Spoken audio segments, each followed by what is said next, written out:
Hey, what's going on, guys? So today we got a pretty dope car I'm helping out work on. This is I believe it's 2013 wide body Shelby GT500.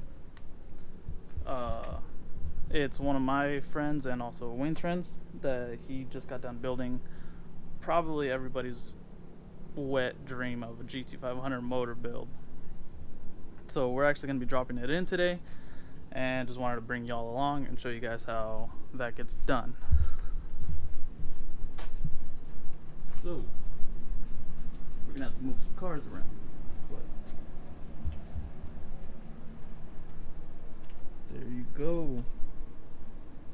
That's the engine right there, fully built, 2-inch primaries, 3 8-liter Whipple, massive injectors. It has a really nice MFP front crankshaft support.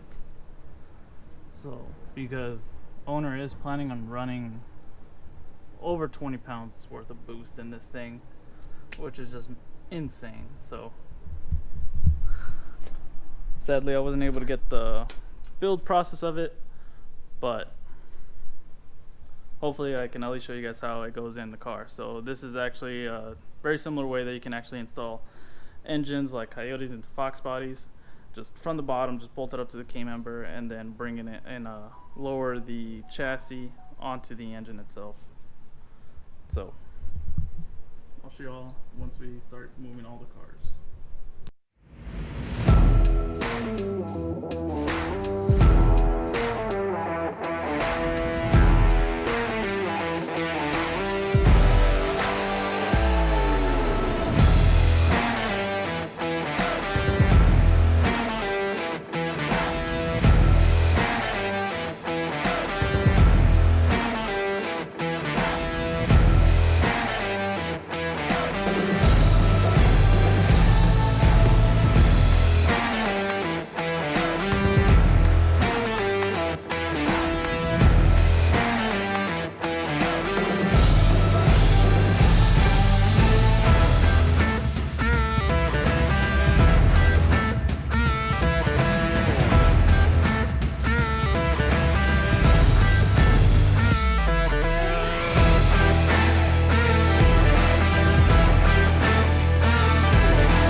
So the majority of the work is already done. I did not get the best shots of us getting the engine in, but she's in.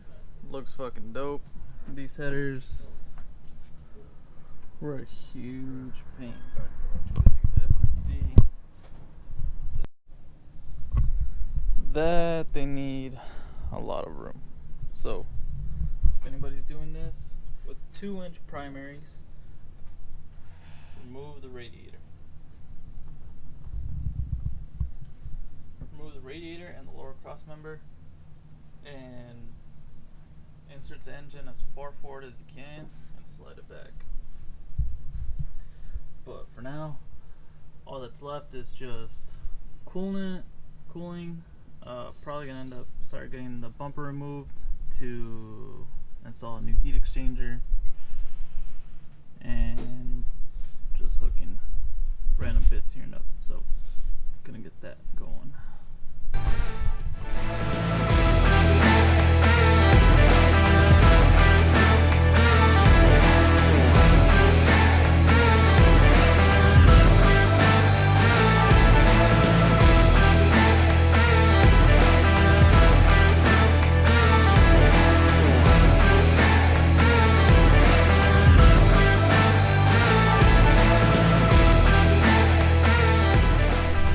So we got a lot of the car taken apart right now. I got the bumper off. So one thing that we're going to be upgrading is this dinky looking heat exchanger. So it looks like this might possibly be an aftermarket one. I'm not 100% sure, but it doesn't look stock. Still looks relatively thick. But as replacement, this looks like it's made out of steel. We're going to go with aluminum. So we got a VMP setup, and then at the same time I'm gonna go ahead and get some more of the exhaust put on. So I'm gonna go ahead, start knocking some of these parts out. This car is getting a nice chest, or not ice chest, but a nice tank in the back also. So there is gonna be some more modifications that we got to do to the water pump that the supercharger uses. So it has its own electric water pump to circulate the coolant. Now it's going to be using ice water, so I believe the new system comes with a new pump. So I'm going to go ahead and get this knocked out, and hopefully I can get to the ice tank today. So I'm just going to go ahead, put y'all back on the time lapse, and let y'all keep watching. Okay, so heat exchanger is actually installed. But we're not out of the woods because we are going to be running an ice tank on this car, and this is probably the tricky part, is where you really want to make sure you're reading over like instructions. It's probably what just kills like a good portion of your time. So if you're trying to like just get shit done, this is where everything kind of comes to a standing point, because you're trying to figure out how to blend multiple different items that they were only supposed to work by themselves, but you're trying to improve on them with other aftermarket parts.